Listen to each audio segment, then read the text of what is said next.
በስመ አብ ወወልድ ወመንፈስ ቅዱስ አሐዱ አምላክ አሜን።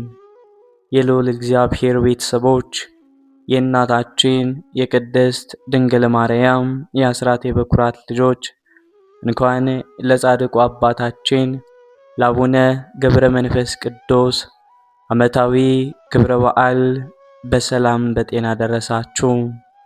ከዚህ በመቀጠል የጻድቁ አባታችን የአቡነ ገብረ መንፈስ ቅዱስ ገድላቸውን እናሰማለን።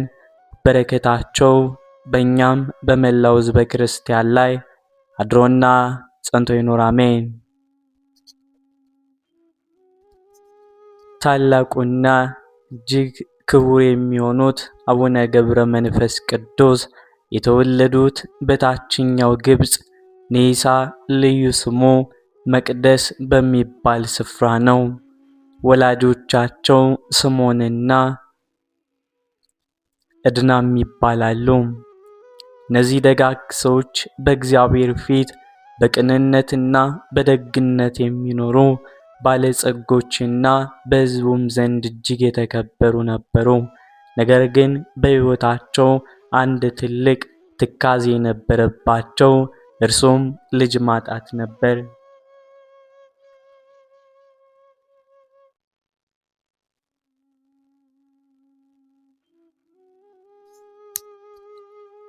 ለ30 ዓመታት ያክል መካን በመሆናቸው በሰው ዘንድ ይናቁ፣ በልባቸውም ያዝኑ ነበር። ይሁን እንጂ ተስፋ ሳይቆርጡ ሌሊትና ቀን ወደ እግዚአብሔር ይጮኹ፣ በጾምና በጸሎት ይማጸኑ፣ ካላቸውም ሀብት ለነዳያንና ለቤተ ክርስቲያን በብዛት ይመጸውቱ ነበር።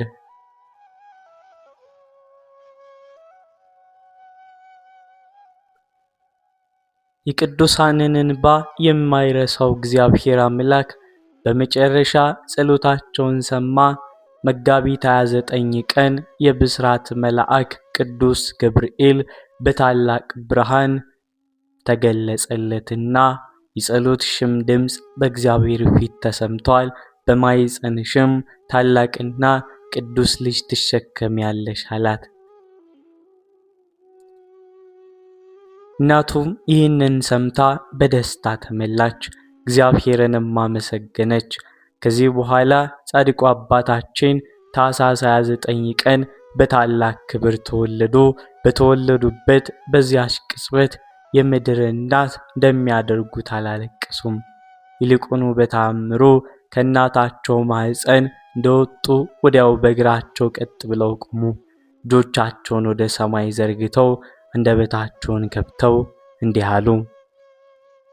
ስብሐት ለአብ ስብሐት ለወልድ ስብሐት ለመንፈስ ቅዱስ ዘአውጻእከኒ እምጽልመት ውስተ ብርሃን። ከጨለማ ወደዚህ ወደሚደነቅ ብርሃን ለሚያወጣኝ ለአብ ለወልድ ለመንፈስ ቅዱስ ክብርና ምስጋና ይሁን ብለው አመሰገኑ። እንዲህ በማለት በሦስቱ በሥላሴ ላይ ያላቸውን እምነት በምድር ፍጥረት ሁሉ ፊት መሰከሩ። ይህንን ታምር ያዩ ወላጆቻቸውንና የአካባቢው ሰዎች በታላቅ መደነቅና በፍርሃት ተዋጡ።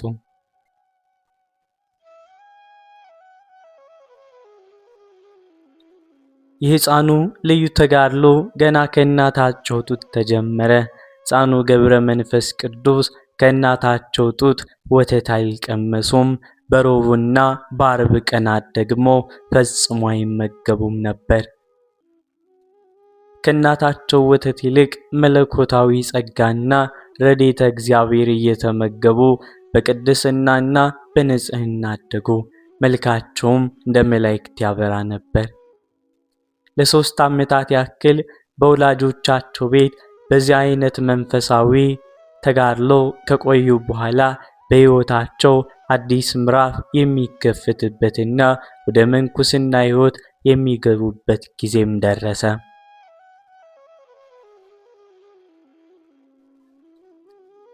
ሕፃኑ አቡነ ገብረ መንፈስ ቅዱስ በወላጆቻቸው ቤት በቅድስናና በተአምር 3 ዓመት ከሆናቸው በኋላ ወደፊት ለሚጠብቃቸው ታላቅ መለኮታዊ ተልእኮ የሚዘጋጁበት ጊዜም ደረሰ። እግዚአብሔር አምላክ ሕፃኑን ከዚህ ዓለም ክፉ ነገርና ምኞት ጠብቆ በበረሃ ውስጥ በቅድስና ሊያሳድገው ስለወደደ የታመነ መልአኩን ቅዱስ ገብርኤልን በድጋሚ ላከው።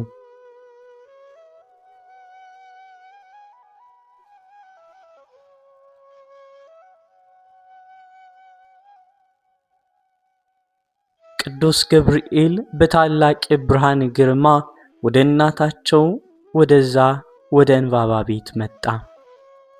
እናታቸው በመስኮት በኩል መልአኩ ሕፃኑን አቅፎ በብርሃን ክንፎቹ ጋርዶ ሲወስደው ባይኗ አየች።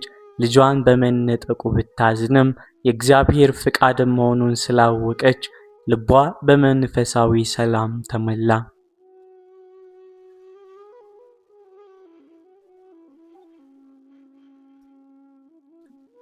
ቅዱስ ገብርኤል ሕፃኑን ይዞ በግብጽ በረሃ ወደሚገኝ አንድ ታዋቂ ገዳም አቀና። በዚያ ገዳም ውስጥ በታላቅ ትሕትናና በትጋት የሚኖሩ አባ ዘመደ ብርሃን የተባሉ አረጋዊ መነኩሴ ነበሩ። መልአኩ ሕፃኑን ለአረጋዊው አሳልፎ በመስጠት ይህ ሕፃን በእግዚአብሔር ዘንድ የተመረጠ ታላቅ የእሳት አጥር ነው፣ በጥንቃቄና በሥርዓተ ገዳም አሳድገው አሏቸው። አባ ዘመደ ብርሃንም ሕፃኑን በደስታ ተቀብለው የመንፈሳዊ ሕይወትን መሠረት ቤተ ክርስቲያንን ሥርዓትና መጻሕፍትን ያስተምሯቸው ነበር። ሕፃኑ ገብረ መንፈስ ቅዱስ በገዳም ውስጥ በነበሩበት ጊዜ በተለየ ታዛዥነታቸው፣ በትሕትናቸውና በየዋህነታቸው ይታወቁ ነበር።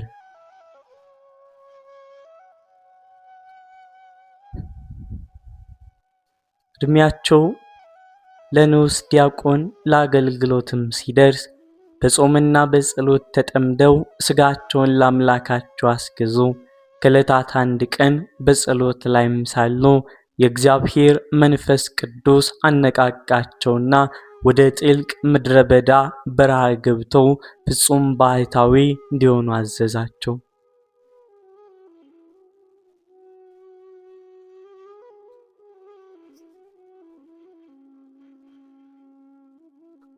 ጻድቁ አባታችን ይህንን ሰማያዊ ጥሪ እንደሰሙ ከሰው ልጅ መኖሪያ ርቀው ወደማይታወቅ አስፈሪ በረሃም ተጓዙ። በዚህ ጊዜ የለበሱትን ሰዋዊ ልብስ ሙሉ በሙሉ በመጣል ራሳቸውን አራቆቱ። ዓላማቸው ሥጋቸውን ለበረሃው ንፋስ፣ ለፀሐዩ ሐሩርና ለሌሊቱ ቁራ አሳልፎ በመስጠት ሰማያዊውን ክብር ብቻ መሻት ነበር።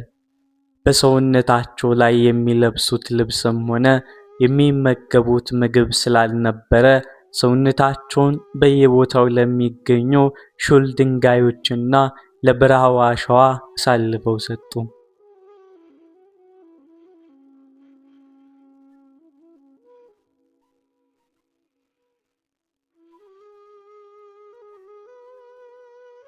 የቅዱሳንን መከራ የማይሻው እግዚአብሔር አምላክ ግን የጻድቁን መከራም አየ። ከብርድና ከትኩሳት የሚጠብቃቸውን ታላቅ ታምርም አደረገላቸው። መላ አካላቸውን ከራስ ፀጉራቸው እስከ እግር ጥፍራቸው ድረስ የሚሸፍን ደበቅ ፀጉር የበረታና የለሰለሰ ረጅም ፀጉር በአካላቸው ላይ በቀለላቸው። ይህ ተፈጥሯዊ የፀጉር ልብስ እንደ ብርሃን ያበራ ነበር።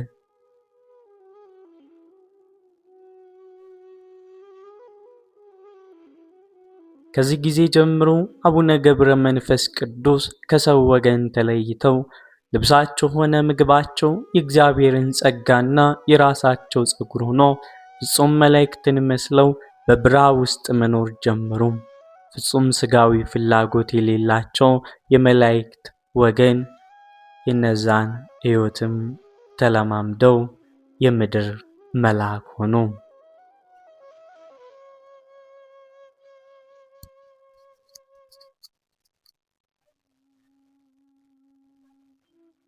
አቡነ ገብረ መንፈስ ቅዱስ ሰዋዊ ልብሳቸውን ጥለው መለኮታዊ የፀጉር ልብስ ከለበሱ በኋላ ወደ ጥልቁ የግብፅ በረሃዎችና ምድረ በዳዎች በመግባት ፍጹም የሆነውን የብሕትውና ሕይወት ጀመሩ።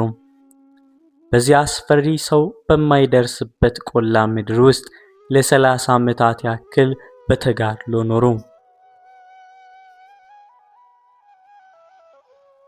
በእነዚህ 30 ዓመታት ውስጥ የጻድቁ አባታችን ሕይወት ከሰው ልጅ ተፈጥሮ በላይ የሆነ መላእክታዊ ሕይወት ነበረ።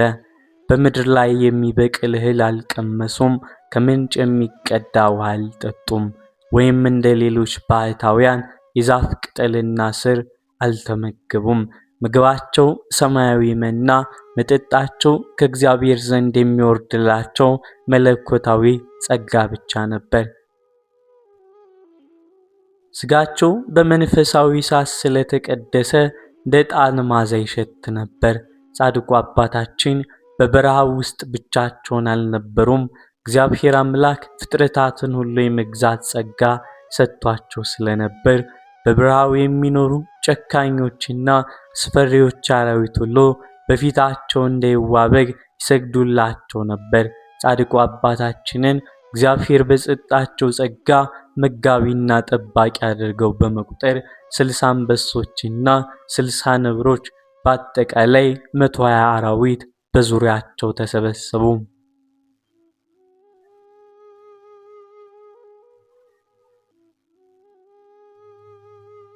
እነዚህ አራዊት ጻድቁ በበረሃው ወዲያና ወዲህ ሲሉ እንደ ጭፍራ ይከተሏቸው፣ ሲተኙም በዙሪያቸው ከበው ይጠብቋቸው ነበር። አራዊቱ ከአባታችን የሚወጣውን መለኮታዊ የጸጋ መዓዛ እያሸተቱ እንጂ ፍጹም ሌላ ምግብ አይፈልጉም ነበር። ይሁን እንጂ ይህ ታላቅ ተጋድሎ ያለ ፈተና አላለፈም። የሰው ልጅ መልካምነት የማይወደው ሰይጣን በአቡነ ገብረ መንፈስ ቅዱስ ታላቅ ቅድስናና ድል አድራጊነት ቀንቶ በተለያየ መልኩ ሊፈትናቸው መጣ።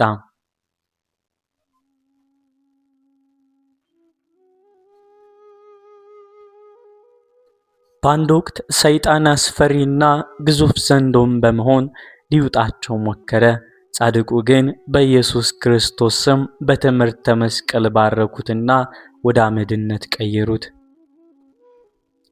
በሌላ ጊዜ ደግሞ የሚፋጅ እሳትና የሚገድል ቆራጭ ብርድ በመሆን አንዳንዴም እንደ ጓደኛና መነኩሴ መስሎ በመቅረብ ካሰቡት መንፈሳዊ ተጋድሎ ሊያሰናክላቸው ሊያስደነግጣቸው ሞከረ።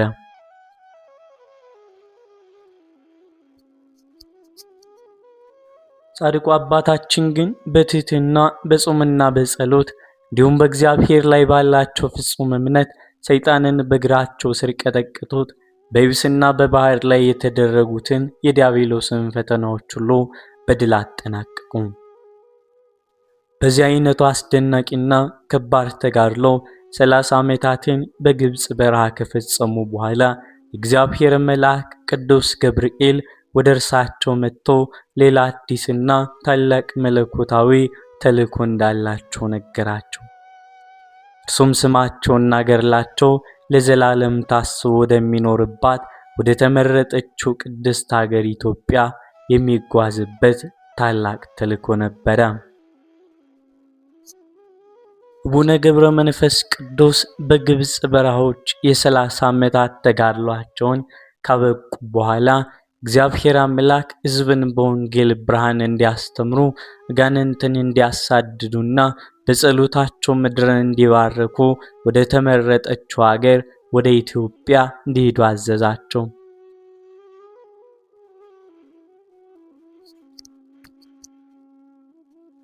ጻድቁ አባታችን እንደ ኤልያስና እንደ ሐዋርያት በብርሃን ደመና ተጭነው አብረዋቸው የሚኖሩትን 60 አንበሶችና 60 ነብሮች አስከትለው ወደ ኢትዮጵያ መጡ።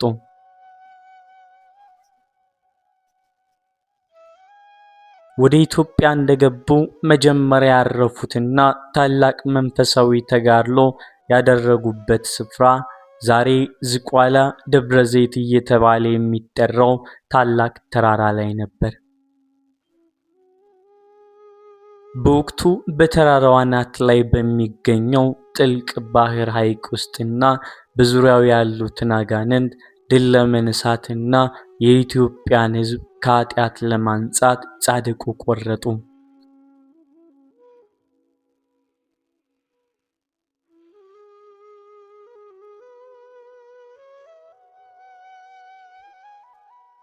አባታችን ወደ ዝቋላ ባህር በመግባት ራሳቸውን ቁልቁል ዘግዝቀው በመቆም ወደ እግዚአብሔር መጸለይ ጀመሩ። ጸሎታቸውም ስለ ራሳቸው ሳይሆን ስለ ኢትዮጵያ ሕዝብ ነበረ። አምላኬ ሆይ የዚችን አገር ሕዝብ ኃጢአት ይቅር ካልክ ከዚህ ባህር ውስጥ አልወጣም በማለት ለ100 ዓመት ሙሉ በዚያ አስፈሪና ቅዝቃዜ በበዛበት ባህር ውስጥ ተዘግዝቀው በመጸለይ ተጋደሉ።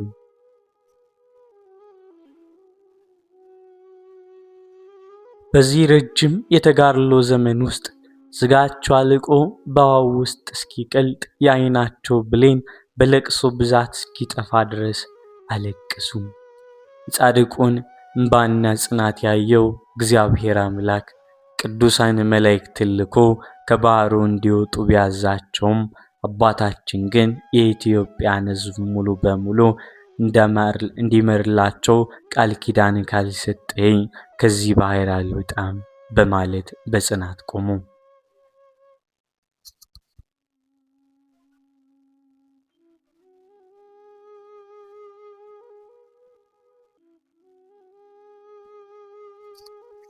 በመጨረሻም ጌታችን መድኃኒታችን ኢየሱስ ክርስቶስ ታላቅ ብርሃን ሆኖ ተገለጸላቸው። የዓይናቸው ብሌን አብርቶ ሙሉ በሙሉ ስጋቸውን አድሶ የብርሃን ልብስ አለበሳቸው። እግዚአብሔርም ባሪያዬ ገብረ መንፈስ ቅዱስ ሆይ ስለ ጸሎትህ፣ ስለ እንባ፣ ስለ ኢትዮጵያን ሕዝብ ምሬልሃለሁ፣ ምድሪቱንም ለአንተ አስራት አድርጌ ሰጥቻለሁ የሚል የማይሻር ታላቅ ቃል ኪዳን ሰጣቸው። ከዚህ ታላቅ ድል በኋላ አቡነ ገብረ መንፈስ ቅዱስ ከዝቋላ ባህር ወጥተው ወደ ምድረ ከፋ፣ ወደ ሸዋ ምድረ ከብድና ወደ ተለያዩ የኢትዮጵያ ክፍሎች እየተዘዋወሩ ወንጌልን አስተማሩ፣ ጣዖታትን ሰባበሩ፣ ሰዎች ከዲያብሎስ ቁራኝነት አላቀቁ፣ የታመሙትን ፈወሱ፣ የሞቱትን አስነሱ።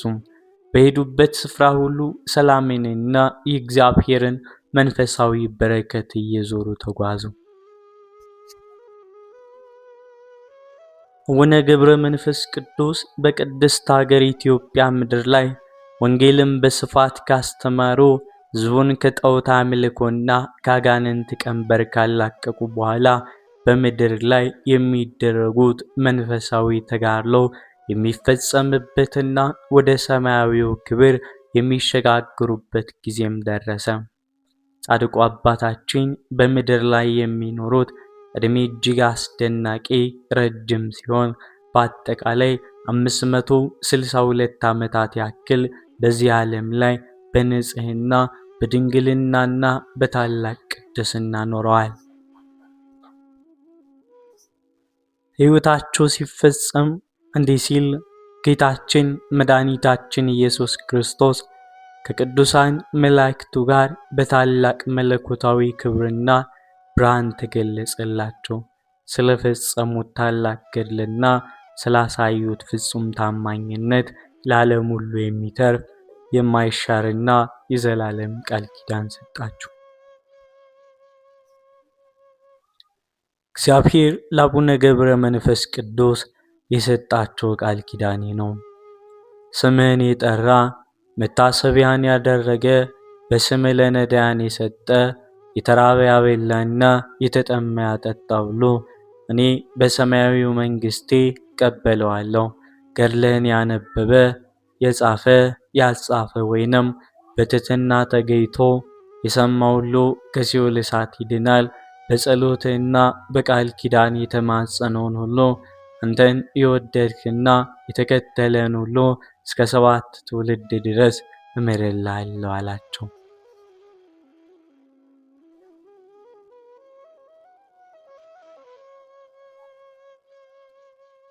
ጻድቁ አባታችን ይህንን ታላቅና አስተማማኝ ቃል ኪዳን ከጌታችን ከተቀበሉ በኋላ ልባቸው በሰማያዊ ደስታ ተመላ። አብረዋቸው የነበሩትን 120 አራዊት አንበሶችና ነብሮች ባረኳቸውና ወደ መጡበት ብርሃን እንዲመለሱ አዘዟቸው። አራዊቱም ከአባታቸው መለየታቸውን አውቀው በታላቅ ሐዘን እያለቀሱና እየጮሁ ተሰናበቷቸው። በመጨረሻ መጋቢት 5 ቀን ታላቁ ጻድቅ አቡነ ገብረ መንፈስ ቅዱስ በዚህች ዕለት በታላቅ ክብር አረፉ። ነፍሳቸው በቅዱሳን መላእክት ዝማሬና እልልታ ታጅባ ወደ ሰማያዊ ኢየሩሳሌም ወደ ዘላለም ሕይወት ገባች። የጻድቁ አባታችን ዕረፍት ከተፈጸመ በኋላ ቅዱስ ሥጋቸው በምድር ላይ ለማሳረፍ መላእክት ወደ ምድር ወረዱ። ነገር ግን የሰው ልጆች ሥጋቸውን አግኝተው ለተገቢው ክብር እንዳያውሉት ወይንም ክፎች እንዳያቃጥሉት እግዚአብሔር አምላክ የጻድቁን ሥጋ ሰው ወደማያውቀውና ወደማያገኘው ሰው ስፍራ እንዲወስዱት መላእክት አዘዛቸው። በዚህ ምክንያት የጻድቁ አባታችን መቃብር ዛሬም ድረስ በምድር ላይ በሰው ዘንድ አይታወቅም፣ በምስጢር የተሰወረ ነው። የአቡነ ገብረ መንፈስ ቅዱስ ገድላቸው በዚህ መልኩ ተፈጸመ። የጻድቁ አባታችን በረከታቸው፣ ረድኤታቸው፣ ምልጃቸው፣ ጸሎታቸው፣ ልመናቸው የለየን፣ አሜን። ወስብሐት ለእግዚአብሔር ወለወላዲቱ ድንግል ወለመስቀሉ ክቡር። በዚህ ቆየን፣ አሜን። ንበል አቡነ ዘበሰማያት